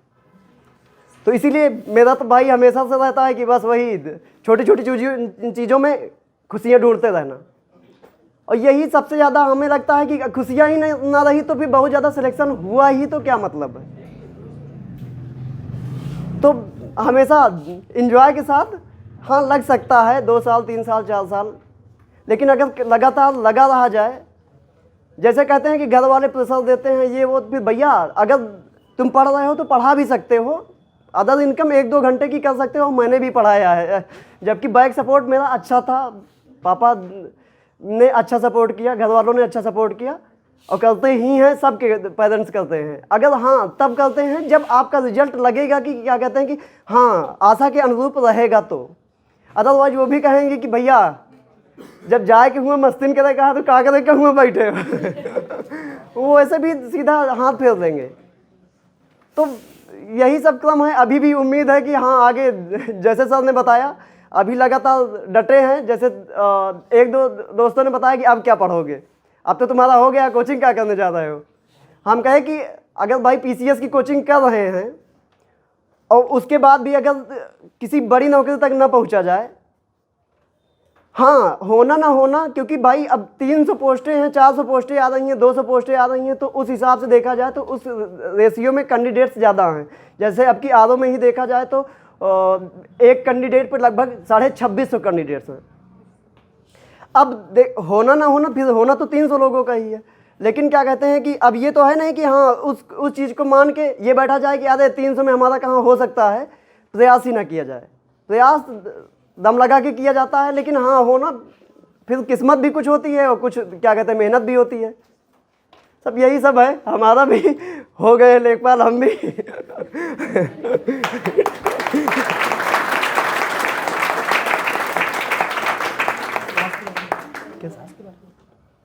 हाँ, तो हम अगर सर के बारे में बताना चाहें तो जैसे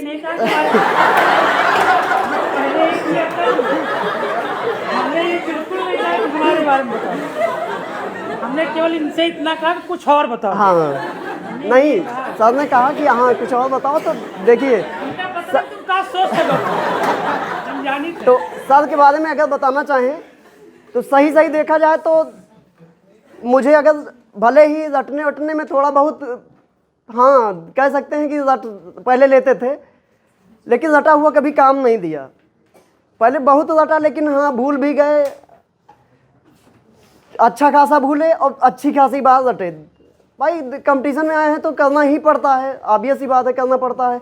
नहीं तो यहाँ तो अब एग्जाम में ये तो पूछते नहीं है कि हाँ आर्टिकल 32 में क्या है, ऐसे तो अब सीधा सीधा क्वेश्चन, डायरेक्ट क्वेश्चन पूछना बंद कर दिए हैं। तो ऐसा तो है नहीं कि यहाँ रटना नहीं पड़ता। लेकिन क्या कहते हैं, जब से काफ़ी कुछ पढ़ने के बाद भी जब नहीं हुआ, तो फिर जब सर के पास आए तो सर का कॉन्सेप्ट वही कि हाँ सबसे पहले तो मैपिंग में मुझे दा का अक्षर भी नहीं आता था स्टार्ट से ही, और मैपिंग कभी लिया भी नहीं था कि हाँ मैपिंग क्या होती है, रट के सब बहा देंगे लेकिन जब सर ने पढ़ाना स्टार्ट किया तब पता चला कि हाँ भूगोल क्या सब्जेक्ट होता है और कैसे पढ़ा जाता है। लगता है कि हाँ लाइब्रेरी में अभी तक नहीं लगता है कि हाँ कोई सर की बराबर मैपिंग और सब्जेक्ट्स को पढ़ा पाए। ऐसे तो नहीं है कि खान सर कहे जाते हैं लाइब्रेरी के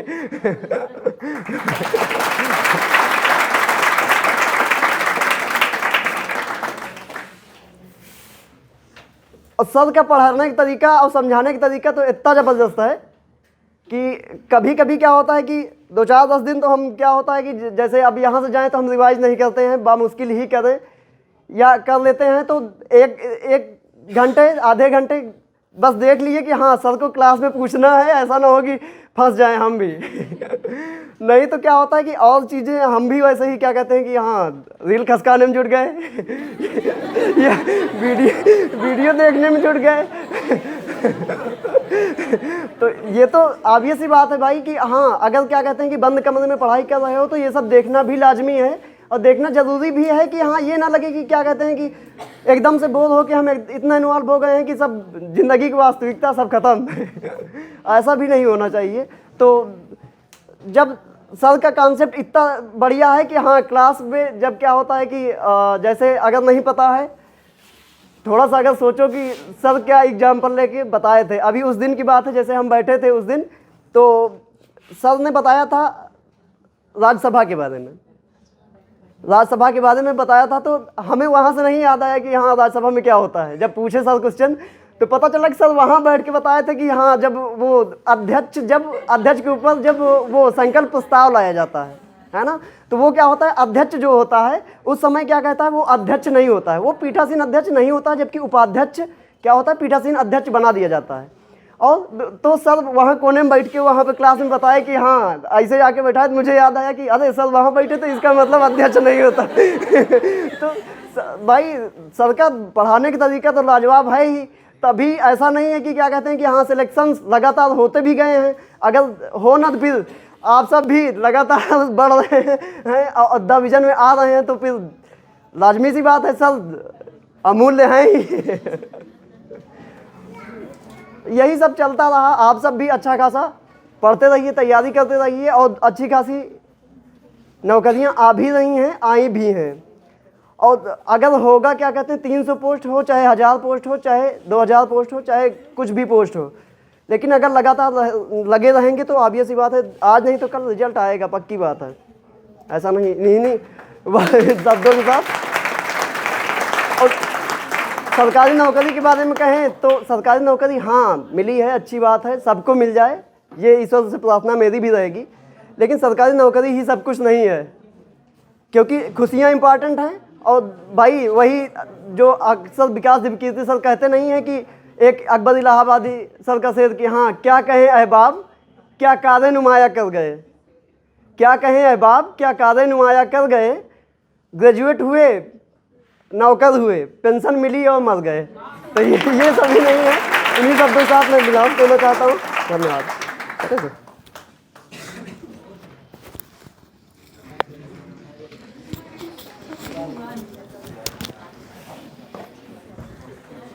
शुरू किया जाए, आइए एक फोटो खींचो बोल्ड गए।